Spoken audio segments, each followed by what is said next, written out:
Students இப்போ FET கேரக்டரிஸ்டிக்ஸில் வந்து first நம்ம பார்த்தது வந்து ட்ரெயின் ரெசிஸ்டன்ஸ் வேல்யூ வந்து எப்படி மெஷர்மெண்ட் பண்ணணும் அப்படிங்கிறத பார்த்துட்டோம், ரைட்டா?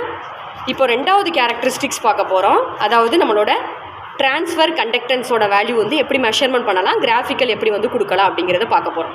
இதே சர்க்யூட் தான், சேம் சர்க்யூட்டில் என்ன பண்ணுறோம் அப்படின்னா VDSோட வேல்யூ வந்து கான்ஸ்டண்ட்டாக வந்து 1 வோல்டேஜ் வச்சுட்டு கரஸ்பாண்டிங்காக இருக்கக்கூடிய பர்டிகுலர் வோல்டேஜுக்கு கரண்ட்டோட வேல்யூ வந்து மெஷர்மெண்ட் பண்ணுறோம்.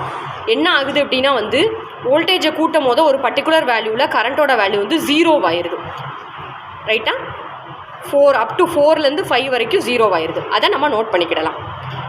ரெண்டாவது டேப்லெட் காலத்துக்கு என்ன பண்ணிடலாம் அப்படின்னா இப்போ வோல்டேஜோட வேல்யூ VDSோட வேல்யூ வந்து 4 வோல்டேஜ் ஃபிக்ஸ் பண்ணிக்கிடலாம். VDS 4 வோல்டேஜ் ஃபிக்ஸ் பண்ணிட்டோம் அப்படின்னா கரஸ்பாண்டிங்காக வோல்டேஜை நான் கூட்டமோட கரண்ட்டோட வேல்யூ 0 ஆயிரும். அதை நம்ம நோட் பண்ணிக்கிடலாம். இப்போ வோல்டேஜை கூட்டிகிட்டே இருக்கோம், ஒரு பர்டிகுலர் வோல்டேஜுக்கு என்ன ஆகுது அப்படின்னா கரண்ட்டோட வேல்யூ டிக்ரீஸ் ஆகிட்டே இருக்குது, இப்போ 0 ஆயிடுது.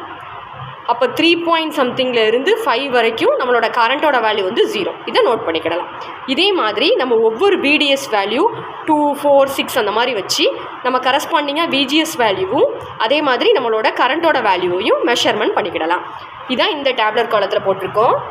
VDSோட வேல்யூ கான்ஸ்டண்ட்டாக 1 வோல்டேஜ் வச்சுருக்கோம். VGS ஐடியோட வேல்யூ மெஷர்மெண்ட் பண்ணியிருக்கோம். 3லேருந்து 0 வந்திருக்கு. அதே மாதிரி 2 வோல்டேஜ் வச்சுருக்கோம், தென் வந்து 3 வோல்டேஜ் வச்சுருக்கோம், ரைட்? இதிலேருந்து இந்த கிராஃபிக்கல் ரெப்ரசன்டேஷன் கொடுத்துக்கிடலாம், ஓகேவா? அப்போ இதிலேருந்து என்ன நம்ம கால்குலேட் பண்ணலான்னா ஃபஸ்ட்டு நம்ம பார்த்த எக்ஸ்பிரிமெண்ட் ஃபஸ்ட்டு செட்டப்பில் இருந்து ட்ரெயின் ரெசிஸ்டன்ஸோட வேல்யூவை VDS டிவைடட் பை ஐடியிலேருந்து கால்குலேட் பண்ணலாம். RDயோட வேல்யூ வந்து 0.8 × 10³ ஓம்ஸ் ரேஞ்சில் வந்து நம்மளுக்கு வரும். அடுத்தது ட்ரான்ஸ்ஃபர் கேரக்டரிஸ்டிக்ஸ் வந்து ரெண்டாவது கிராஃபிக்கல் ரெப்ரசன்டேஷன். தட் மீன்ஸ் VDSை கான்ஸ்டண்ட்டாக வச்சுட்டு VGS அண்ட் ஐஜியோட வேல்யூவை மெஷர்மெண்ட் பண்ணியிருக்கோம்.